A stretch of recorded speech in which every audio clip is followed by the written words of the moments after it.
Ya, kita bersua kembali dalam bicara naratif Gerakan Koperasi Penyumbang KDNK Negara. Kita bersama dengan Yang Berhormat Menteri Pembangunan Usahawan dan Koperasi YB Datuk Ewan Benedict. YB Datuk, tadi kita ada menyentuh berkenaan DAKOM 2030, satu dasar dan juga sasaran dalam gerakan koperasi yang digambarkan dan juga digarapkan dalam tempoh 10 tahun itu.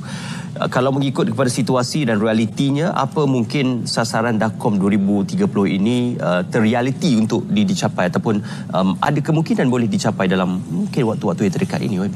Ya, secara umumnya menjelang tahun 2030 itu kita mahu gerakan koperasi ini mencapai nilai perolehan atau sumbangan kepada KDNK itu pada kadar 5%. Pada keseluruhan KDNK. Pada masa ini sekitar 4% sumbangan gerakan koperasi kepada KDNK negara kita. Tetapi berasaskan kepada pencapaian seperti mana yang saya sebutkan tadi, kita telah mencapai sasaran DAKOM itu 2 tahun lebih awal berdasarkan kepada prestasi tahun 2023. Dan saya mempunyai keyakinan yang sangat tinggi dan besar kita mampu mencapai sasaran ini. Pada menjelang tahun 2030 perolehan itu sekitar 100 bilion misalnya yang telah dinyatakan dalam DAKOM ini. Dan berarti kita perlu bekerja dengan lebih kuat, saling melengkapi kementerian sebagai yang mempunyai tanggung jawabnya menyediakan dasar, kemudian Suruhanjaya Koperasi, Institut Koperasi menjadi agensi pelaksana kepada dasar-dasar ini. Kita mempunyai Universiti Koperasi yang menyediakan graduan-graduan khusus dalam bidang pentadbiran koperasi. Kita mempunyai Angkasa sebagai badan induk gabungan koperasi. Kita mempunyai beberapa federasi mengikut sektor yang kita juga harapkan dapat memacu secara berfokus gerakan koperasi ini. Dan dalam masa yang sama kita mahu rakyat ini membudayakan koperasi ini dalam gaya hidup mereka, menjadikan koperasi sebagai sebahagian gaya hidup mereka. Ya. Jadi tahun ini saja tadi kita ada berbincang, YB, berkenaan tentang pendaftaran koperasi baharu untuk 2024. Kalau tidak silap saya bersandarkan kepada perbincangan kita tadi, lebih 500 pendaftaran baharu untuk koperasi sehingga Julai ataupun Ogos ini. Dan Sabah mencatatkan pendaftaran baru yang paling tinggi. Ini satu pencapaian yang boleh kita berikan kredit dan juga pujian dari segi kemampanan koperasi dan minat untuk menubuhkan koperasi. Jadi apa respon YB berkenaan pendaftaran baharu ini dan juga rakyat sudah mula peka berkenaan gerakan koperasi? Ya, sebelum saya menyatakan dari segi datanya, statistiknya, saya perlu nyatakan melalui Suruhanjaya Koperasi Malaysia dengan Institut Koperasi Malaysia dan juga bahagian koperasi di kementerian, kita mengadakan program membudayakan masyarakat berkoperasi sebagai satu program bersifat kesedaran, memupuk pembudayaan berkoperasi itu di kalangan masyarakat yang telah kita adakan di seluruh negara. Sebab itulah pada tahun 2023 saja kita mempunyai ataupun berjaya mendaftarkan 1.001 buah koperasi baru tahun 2023. Itu merupakan satu rekod terbesar dalam sejarah pendaftaran koperasi di bawah Suruhanjaya Koperasi Malaysia. Tidak pernah mencecah sehingga 1.000 pendaftaran koperasi dalam satu tahun semasa. Pada tahun ini jumlah permohonan yang kita terima setakat bulan Julai saja 1.165.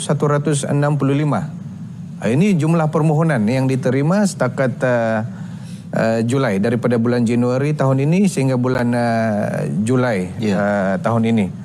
Daripada jumlah itu yang telah diproses, telah dikeluarkan pendaftarannya, sijil koperasinya adalah sebanyak 524 buah koperasi. Sudah hampir separuh itu telah berjaya didaftarkan. Dan betul Sabah merupakan yang terbesar dari segi jumlah pendaftaran baru koperasi tahun ini 147 buah koperasi, diikuti dengan Selangor 80 buah koperasi. Jadi saya tidak pasti sama ada gerakan pendaftaran di Sabah itu bertambah begitu cepat karena Menteri Koperasi itu datangnya daripada Sabah. Tetapi yang saya perlu rekodkan adalah melalui program membudayakan masyarakat berkoperasi itu yang diadakan di beberapa daerah di Sabah itu nampaknya memberi sambutan yang sangat memberangsangkan, dan itulah sebabnya kita dapat melihat peningkatan pendaftaran koperasi di Sabah tahun ini. Di sebalik itu yang pentingnya kita melihat dan menilai kesedaran, kecanaan dan kepekaan masyarakat terhadap pentingnya koperasi dalam memberi kesan kepada komuniti masyarakat secara keseluruhan. YB, saya membawa kita untuk menyentuh berkenaan tentang masalah yang bukan sahaja dihadapi oleh negara tetapi di peringkat global, iaitu keterjaminan makanan atau kita namakan sebagai food security, kenaikan harga barang, produk makanan dan sebagainya. Entiti koperasi ini dilihat berkesan dalam memberi dan juga membantu untuk Malaysia dan juga negara menghadapi masalah security makanan ini. Jadi apa perancangannya dalam memastikan gerakan koperasi ini berrelevan dalam membantu meningkatkan dan juga memastikan jaminan security makanan itu? Ya, Saudara Ismail, negara kita, negara Malaysia ini masih banyak bergantung kepada input bahan makanan, daripada berasnya, daripada bawang merah, bawang putihnya, kepada daging-dagingnya, dan banyak lagi. Masih banyak bergantung kepada import daripada rakan dagangan kita daripada negara-negara lain. Dan ini memberi satu cabaran besar kepada negara kita dalam soal keterjaminan makanan. Saya masih ingat di Sabah misalnya, pada tahun lepas heboh kita berbincang, berdiskusi tentang bekalan beras di Sabah pada ketika itu. Tapi saya melihat itu satu potensi sebenarnya, satu peluang kepada masyarakat, rakyat di negara kita, di seluruh pelosok negara Malaysia ini untuk betul-betul membangunkan sumber yang kita ada. Tanah misalnya yang begitu luas untuk dibangunkan bagi tujuan pertanian, penternakan, peledangan dan sebagainya. Daripada 15.809 buah koperasi di Malaysia, hanya ada 3.634 buah koperasi saja yang terlibat di dalam sektor agro makanan, pertanian, penternakan dan sebagainya. Dan untuk memacu lagi penyertaan masyarakat dalam koperasi berasaskan agro makanan ini ataupun sektor agro makanan ini, kita sediakan beberapa inisiatif. Selain daripada grant bantuan pembangunan oleh Suruhanjaya Koperasi Malaysia, kita juga sediakan tabung modal pusingan dengan dana 100 juta khas untuk sektor agro makanan oleh koperasi-koperasi saja. Dan sebab itu saya memberi satu tumpuan besar kepada sektor agro makanan koperasi ini. Saya ke Melaka melawat koperasi keluarga Haji Syarif Melaka Berhad misalnya, koperasi keluarga yang terlibat di dalam penternakan ayam kacuk, dan semakin berkembang perniagaan mereka, dibantu oleh SKM, bantuan pembangunan dan juga tabung modal pusingan. Dan mereka ini menyumbang kepada bekalan daging ayam dalam pasaran negara kita. Saya melawat koperasi pengusaha melon manis Terengganu Berhad misalnya, mengusaha tanaman melon manis di kampung mereka.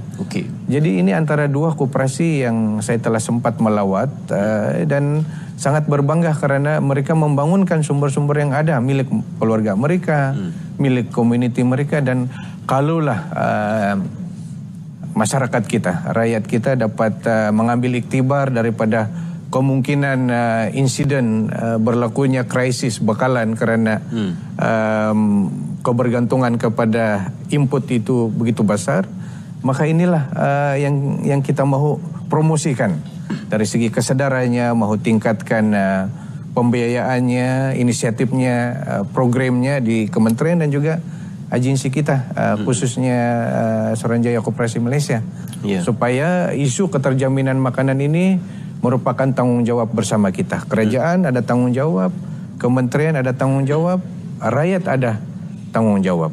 Artinya mereka boleh menubuhkan koperasi dan membangunkan sumber-sumber mereka untuk tujuan pembangunan keterjaminan makanan, pertanian, tanam sayur. Saya tahu banyak koperasi yang dibiayai, contohnya di bawah inisiatif pendapatan rakyat Kementerian Ekonomi itu telah menyalurkan satu dana yang besar kepada sebuah koperasi untuk terlibat di dalam pertanian, penanaman sayur misalnya. Itu untuk tujuannya menyumbang kepada bekalan sayur dalam negara kita. Kalaulah ada koperasi besar ataupun koperasi berskala kecil di peringkat keluarga, peringkat komuniti itu membangunkan kawasan tanah kampung untuk penanaman padi misalnya, penternakan ikan misalnya, penternakan daging, itu boleh dilaksanakan dan kita sediakan bantuannya di bawah tabung modal pusingan. Berkenaan bantuan dan juga modal itu, betul. Kita akan menyentuh mengenainya seketika nanti, tetapi kita nak berehat terlebih dahulu dan kita akan kembali dalam bicara naratif seketika nanti.